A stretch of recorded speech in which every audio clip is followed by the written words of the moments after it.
Halo Sobat Maya, kembali lagi ke series maraton saham IPO.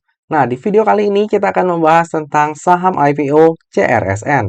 Jadi PT Karsurin ataupun CRSN ini didirikan pada tahun 1968 dan merupakan perusahaan yang bergerak di bidang inspeksi, pengujian, sertifikasi, dan juga verifikasi swasta terkemuka di Indonesia dengan lebih dari 19 kantor cabang dan 17 laboratorium serbaguna serta keberadaan internasional yang terus berkembang. Jadi Karsurin ini menyediakan layanan dan juga solusi teknis pihak ketiga yang independen untuk berbagai macam industri antara lain mineral dan metals, lalu ada juga energi, product and system certification, infrastructure, digital transformation, dan lain sebagainya.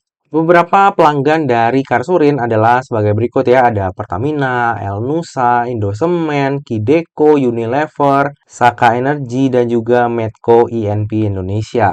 Jadi untuk pelanggan dari Karsurin ini adalah nama-nama besar semua ya.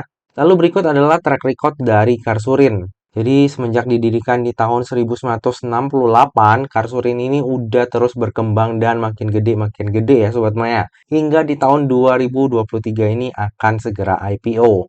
Jadi Karsurin ini adalah salah satu perusahaan yang udah senior banget ya Sobat Maya. Udah berdiri lebih dari 54 tahun. Nah, ini adalah hal-hal yang dilakukan oleh Karsurin. Nih, yang pertama itu layanan pengujian ataupun testing. Lalu ada juga layanan inspeksi. Nih, Sobat Maya bisa lihat ya gambarnya di sini ya. Lalu ada juga layanan sertifikasi. Dan terakhir adalah layanan konsultasi. Jadi dari sisi bisnis, Karsurin ini sangat menarik ya Sobat Maya. Dan untuk persaingan usahanya sendiri, Karsurin ini adalah perusahaan testing, inspection, certification yang pertama di Indonesia yang tercatat di BEI. Dan kalau misalnya kita lihat dari kompetitornya juga nggak terlalu banyak kompetitor ya di bidang ini. Jadi sekali lagi untuk bisnisnya Karsurin ini menurut saya menarik. Oke, kita lanjut ke pemegang sahamnya. Ternyata yang menjadi pemegang saham di Karsurin ini hanya ada dua ya Sobat Maya, yaitu Ibu Sheila Mariatiwan dan juga Ibu Flora Regina Regian. Nah, di IPO-nya Karsurin ini, baik Ibu Sheila ataupun Ibu Flora ini nggak dapat mengalihkan ataupun menjual kepemilikan sahamnya ya, alias ada lock-up period selama 8 bulan dari semenjak Karsurin ini listing di bursanya kita. Lalu salah satu hal yang menarik di sini menurut saya nih Sobat Maya, Ibu Flora ini kan pemegang saham ya. Bu Flora ini sekaligus adalah komisaris utama dari Karsurin. Nah, Bu Flora ini saat ini udah berusia 89 tahun Sobat Maya, tapi masih aktif menjadi komisaris utama itu dari sejak tahun 1999. Jadi luar biasa banget ya Sobat Maya. Biasanya kalau misalnya ownernya itu turun tangan langsung, perusahaannya kinerjanya itu lebih bagus sih. Dan saya cukup appreciate nih untuk Bu Flora ya. Walaupun udah berusia 89 tahun, tapi masih aktif di organisasinya Karsurin. Oke, selanjutnya kita lihat kinerjanya Karsurin ya. Jadi kalau misalnya kita lihat dari tahun 2020 hingga ke tahun 2022, untuk kinerjanya Karsurin ini selalu meningkat ya Sobat Maya. Dan begitu pula laba usahanya. Malah laba usahanya naik secara signifikan ya. Jika di tahun 2020 laba usahanya itu baru 13,8 miliar, maka di tahun 2022 laba usahanya udah naik menjadi 30,2 miliar. Dan tentunya ini adalah hal yang sangat bagus ya. Oke, kita lanjut melihat struktur IPO-nya. Jadi dalam IPO ini sebanyak-banyaknya 600 juta lembar saham atau mewakili sebanyak 20,75% dari modal ditempatkan dan di store penuh yang akan ditawarkan kepada masyarakat. Untuk harga penawarannya sendiri itu berkisar antara 120 hingga 125. Sehingga dana yang akan diraup dari IPO ini adalah sebanyak-banyaknya sebesar 75 miliar. Nah, nantinya dana IPO tersebut akan dipergunakan untuk tujuan-tujuan sebagai berikut. Yang pertama adalah sekitar 98,03% itu akan dipergunakan untuk belanja modal ataupun CAPEX. Lalu tujuan yang kedua adalah sekitar 1,97% ini akan dipergunakan untuk modal kerja. Nah, untuk tujuan penggunaan dana IPO-nya ini bagus banget ya Sobat Maya. Hampir keseluruhan dana IPO-nya itu dipergunakan untuk belanja modal yang tentunya akan meningkatkan kinerjanya Karsurin di masa mendatang. Oke, kita lanjut melihat underwriter-nya. Ternyata yang akan menjadi underwriter di IPO-nya Karsurin ini adalah NH Korindo Sekuritas atau dengan kode brokernya XA. Nah, XA ini nantinya akan mengawal saham IPO GRPM juga ya. Jadi baik GRPM dan juga Karsurin ini akan listing di saat yang berdekatan. Nah, untuk track record XA sendiri, nah XA ini kan udah sering ya mengawal saham IPO ya. Ada yang arah berjilid-jilid, ada juga yang cuma tutup di zona hijau, ada juga yang ARB. Nah, untuk 3 IPO terakhir yang dikawal oleh XA, ya nggak terlalu memuaskan ya.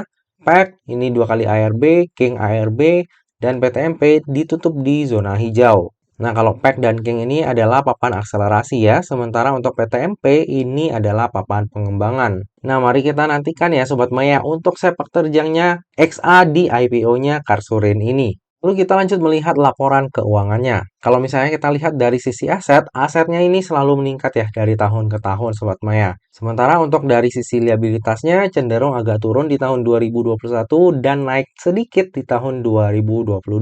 Tentu saja hal ini mengakibatkan ekuitas dari Karsurin ini selalu meningkat ya dari tahun ke tahun. Jika di tahun 2020 ekuitasnya itu baru di 75,5 miliar, maka di tahun 2022 ekuitasnya udah berubah menjadi 114,5 miliar. Dan bagi Sobat Maya yang concern terhadap daftar efek syariah, jika kita lihat dari sisi rasio utang dan juga sektor usahanya, maka Karsurin ini akan masuk ke dalam daftar efek syariah. Oke, lalu kita beralih ke valuasinya. Jadi ini saya bikin valuasinya itu di rentang harga IPO-nya ya Sobat Maya di 120 dan juga 125. Nah, jika nantinya Karsurin ini listing di harga 120, maka PER-nya itu akan berada di 11,49 kali dan PBV-nya di 1,86 kali.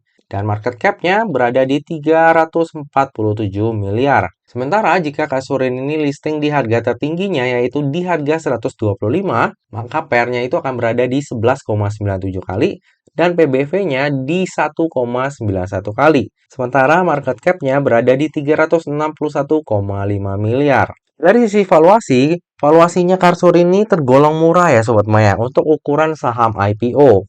Dan kalau misalnya kita lihat dari sisi market cap, ini juga menurut saya lumayan bagus ya. Enggak terlalu besar dibandingkan dengan omsetnya yang mencapai 300-an miliar juga. Jadi dari sisi valuasi, menurut saya Karsurin ini cukup menarik untuk ukuran saham IPO. Nah, dari tadi udah banyak hal yang kita bahas, sekarang tiba juga kita ke bagian kesimpulan. Kesimpulan yang pertama, secara bisnis, menurut saya pribadi, Karsurin ini sangat menarik. Selain nggak gitu banyak pesaing, margin usahanya juga terbilang oke. Dan prospek untuk masuk ke industri baru yang sedang berkembang seperti nikel dan juga EV itu masih sangat terbuka lebar.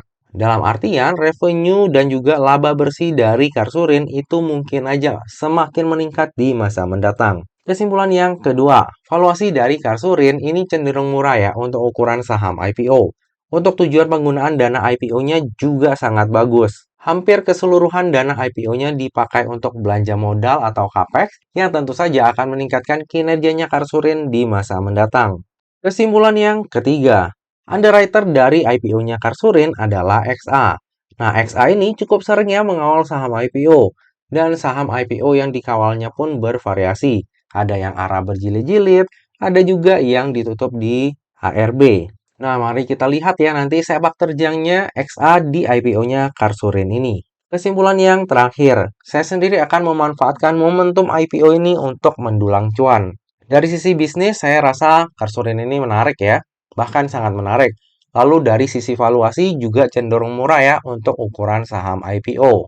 Untuk tujuan penggunaan dana IPO-nya pun sangat bagus. Cuma yang menjadi concern saya adalah kemungkinan di IPO-nya Karsurin ini mungkin aja ya berbarengan dengan IPO-nya Widi dan juga Teguk. Nah, saya udah baca sekilas untuk prospektusnya Widi dan juga Teguk, dan menurut saya kedua saham IPO tersebut juga menarik. Tentu saja dengan alasannya masing-masing. Jadi hal ini nih yang bikin saya agak galau. Tapi untuk IPO-nya Karsurin ini, saya akan tetap ikut Sobat Maya walaupun ada berbarengan. Tapi dengan satu catatan, saya akan tetap memperhatikan ya ataupun mengikuti berita terkini mengenai Karsurin ini. Bagi Sobat Maya yang ngikutin berita, nah saat ini tuh lagi ada berita kurang sedap ya mengenai Karsurin. Sobat Maya bisa cari juga tentang beritanya di Google. Jadi pada saat masa offering nanti saya akan melihat juga nih perkembangan berita dari Karsurin. Kalau misalnya nggak yang parah ataupun aneh-aneh banget, saya tentunya akan ikutan IPO-nya Karsurin. Jadi apakah nantinya saya ikutan IPO-nya atau enggak? Tentu saja akan saya sharing kepada Sobat Maya ya, seperti biasa di tab community ataupun IG saya pada saat masa offering nanti. Seperti biasa ya Sobat Maya, yang namanya saham, terlebih saham IPO, itu nggak pernah luput dari yang namanya resiko. Jadi pastikan bagi Sobat Maya yang mau melakukan order saham IPO Karsurin, Sobat Maya itu udah memperhitungkan resiko yang siap untuk Sobat Maya tanggung ya. Nah Sobat Maya, demikianlah video review saham IPO CRSN. Semoga aja video ini dapat bermanfaat bagi Sobat Maya semuanya dan dapat menjadi bahan pertimbangan nih. Apakah nantinya Sobat Maya akan membeli saham IPO CRSN atau enggak? Nah Sobat Maya, akhir kata jangan lupa untuk selalu jaga kesehatan, jangan lupa untuk selalu bahagia, dan semoga perjalanan investasi kita selalu cuan bareng-bareng ya. Sampai jumpa di video review saham IPO selanjutnya. Dah.